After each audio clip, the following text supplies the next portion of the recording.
Hello everybody, name's Shalees. Welcome out everybody to my Tales of the Walking Dead Season 1 review. Here's the names. Tales of the Walking Dead Season 1, I officially just seen there are 6 episodes, 6 different episodes that are not consistent with each other. They're each different, 6 different episodes, 6 different characters, 6 different stories. Let's do a ranking, everybody. To me, the worst of the worst is Amy and Dr. Beckett. Amy is a young girl. She meets Dr. Beckett when he's in this wilderness area where there is basically like a forest preserve and he's studying the animals, nature, and the walkers themselves. And the thing is about this episode, it's just really about two individuals with two different ideologies. Amy would rather die and live with human beings, even if it means certain death. She would rather die and be with people than to live as a hermit like Dr. Everett and to care more about the walkers and nature than overall human beings. And they start to form a bond. They have different ideologies. They both go their separate ways. And it's a different episode of Walking Dead. There's not much action, not much true story. It's just really a episode of different ideologies. It's a good episode. I enjoyed it. B minus. Number 5, I'm going to give to Devon. This is a guy who is handcuffed to a walker. And like in this very remote, closed community. They're very like Amish. Or reminds me of the Salem witch trials. And the thing is, though, he's handcuffed to a walker. This is the first thing we see of him. And he has amnesia. He was hit in the head. He doesn't know how he got to this place, where he's at. Then his memory starts to come back. And this entire thing this entire dang episode is really about the ideology of people killing each other without actual evidence. And would you actually even care if you got the right person? It's all about vengeance and hate and enacting justice. And is the justice of the Walking Dead world the same as a regular world? So overall, it was a good episode. The guy who played Devon is the guy who also played A Train from The Boys, so he was an interesting character. I enjoyed this episode. It had some. It was a unique, different take, and I gave it a solid B. It was a good episode. Number 4, I'm gonna give to D, and I really wanted to love this episode. Alpha has freaking returned. She is on a boat, like a river boat on a river with her daughter, Lydia. And the thing is, though, she is trying to be better for society. This takes place right after Alpha kills Lydia's father. And she's trying to get back to some normalcy. But the thing is, though, she doesn't want Lydia to be weak. She doesn't want Lydia to be a part of this entire group here. And Lydia just wants to live with somebody else on the boat. She doesn't want her mother, Alpha, as her mother.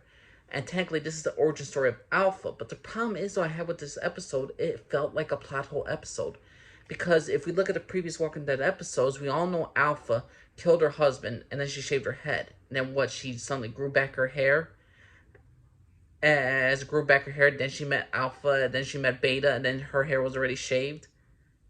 No. And then not to mention the fact is, the girl who plays Lydia in this episode looks older looks older than the flashback one of the freaking girl from the Walking Dead season 10 episode 2 when she first met Beta. So the timeline doesn't look consistent.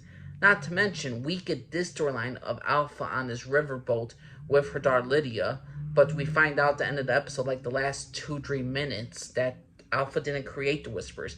She meets a different woman who created Whispers, and they introduced that in like the last 2 minutes. And the fact is, this episode feels like, hey, this should be a two-parter. Why do we have this stupid riverboat scene that doesn't make the timeline connect, instead of, Alpha meeting somebody about the freaking Whisperers?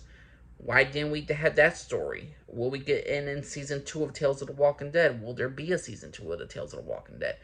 To me, I find this episode lack consistency, and I didn't think it was the greatest return for Alpha. And I was looking forward to this the most. Number 4, D.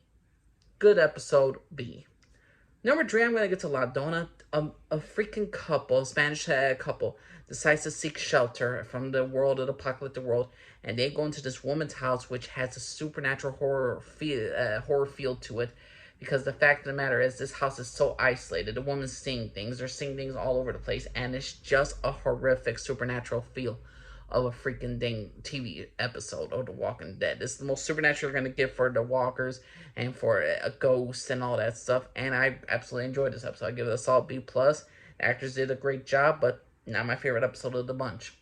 Number 2, I'm going to give to Blair and Gina. This is Groundhog Day with walkers. You want an explanation why the girls are coming back during time travel? Like, one of them dies and then they go back to the same time period a couple hours ago, and they're going to rinse and repeat. You're not going to get an explanation. But the two characters, Blair and Gina, are arguing constantly for each other. They hate each other's guts. One woman's the boss, the other one's the employee. She hates the boss. Then there's a drama about the entire day. Like, I'd rather die than be with you. I don't need to go to my nieces. Like, I don't even like my own husband. Or I don't love him as much as I should. It's just a nice Groundhog Day comedy episode, and I greatly enjoyed it. Well, number one, though, would have to be the first episode, which had Evie and Joe. Terry Crews and Olivia Munn are absolutely fantastic together. I will watch an entire show just of them because the fact that they were comedy freaking gold. Terry Crews is a football player. He's an isolationist, and ever since his dog died, he's now going on this track to find this woman he met over the internet many times long ago before the apocalypse happened. And he wants to see her so he could find some human connection, so he won't be lonely no more, and he will get some meaning to his life. He meets Olivia Munn, who is looking for her fiance, and they're basically in the same area. And their friendship just is so hilarious. She's a vegan, she's in peace, and all that stuff. And it's just hilarious. Their banter back and forth. Things turn into a dark turn, but overall, it's just a fun, great episode. Makes you wonder why they leave all their nice places since they have food, electricity, and all that stuff. But either way, Terry Crews, Olivia Munn was absolutely fantastic in this episode. So Evie and Joe, I just found them a comedy duo, and I just loved it. The thing is, though, at the end of the day, I enjoy Tales of the Walking Dead. It's not a series that you're always going to rewatch, but it's always like, hey, since Fear the Walking Dead has so many standalone episodes that barely connect to the actual main story, you might as well watch this show. It's six episodes that you know are separate, that there's going to have their own individual stories, and that's okay. That's good. So, Tales of the Walking Dead Season 1, I give it a solid B. It was a solid, good show. If you want more Walking Dead, you want more of The Walking Dead, this is here for you. You want some comedy? You got it. You want some supernatural feel? You got it. You want some science fiction shit? You got it.